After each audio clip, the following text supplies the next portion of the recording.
안녕하십니까 CTS 시청자 여러분, 주기천사랑 함께 이병천 목사입니다. 오늘은 여호와 하나님의 복을 갈망하였고 믿음으로 살았던 구약시대 야곱의 이야기를 나눠보도록 하겠습니다. 이스라엘 족속이 애굽 고센 땅에 거주하며 거기서 생업을 얻어 생육하고 번성하였더라. 여호와 하나님을 잘 섬기는 야곱이 가나안에 살고 있었고 당시 애굽이라는 강대국이 이웃나라로 자리하고 있었습니다.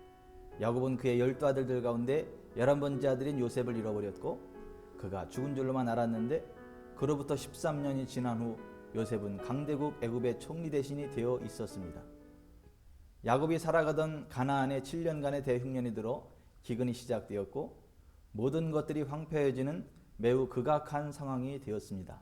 그런데 그 극악한 상황을 통하여 야곱은 오히려 죽은 줄만 알았던 그의 아들 요셉을 되찾는 기쁨을 맛보았고 모두가 황폐해져 가는 그 기간에 오히려 더욱더 생육하고 번성하게 되는 은혜를 맛보았는데 야곱이 그러한 은혜와 복을 받았던 땅이 바로 애굽의 고센이었습니다. 애굽의 고센 땅은 애굽의 북쪽 나일강 하류 삼각주 동쪽에 있는 변경 지역입니다.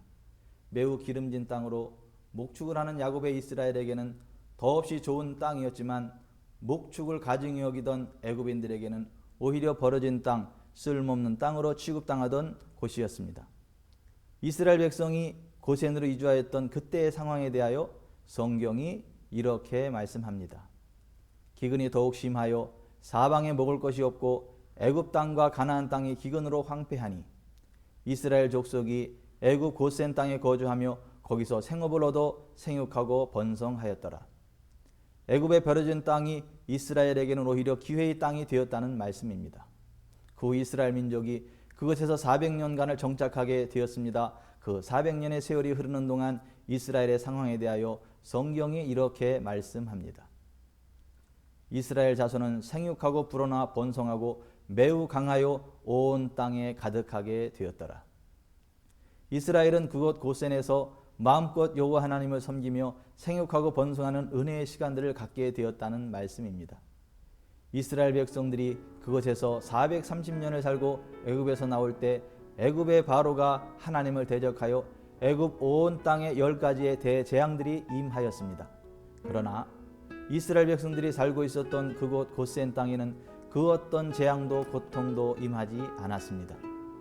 오히려 애굽의 전역에 임하였던 그 10가지의 재앙들 까닭에 이스라엘은 애굽의 정치적인 속박으로부터의 해방을 맛보았고 육체적인 질병으로부터의 치유를 맛보았고 재정적인 가난으로부터의 회복과 부흥을 맛보았습니다.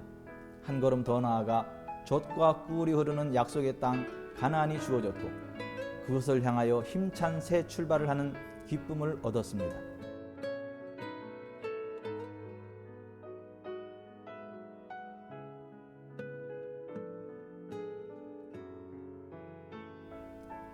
여호와 하나님의 복을 갈망하며 여호와 하나님의 말씀대로 순종하고 여호와 하나님의 부르심에 철저히 순종하였던 야곱과 그의 후손들에게 이상과 같은 하나님의 은혜와 복이 있었습니다. 오늘날도 마찬가지입니다. 저 여러분 모두가 야곱과 같은 믿음으로 그와 같은 복된 길 달려가시기를 주 예수 그리스도의 이름으로 축복합니다. 고맙습니다.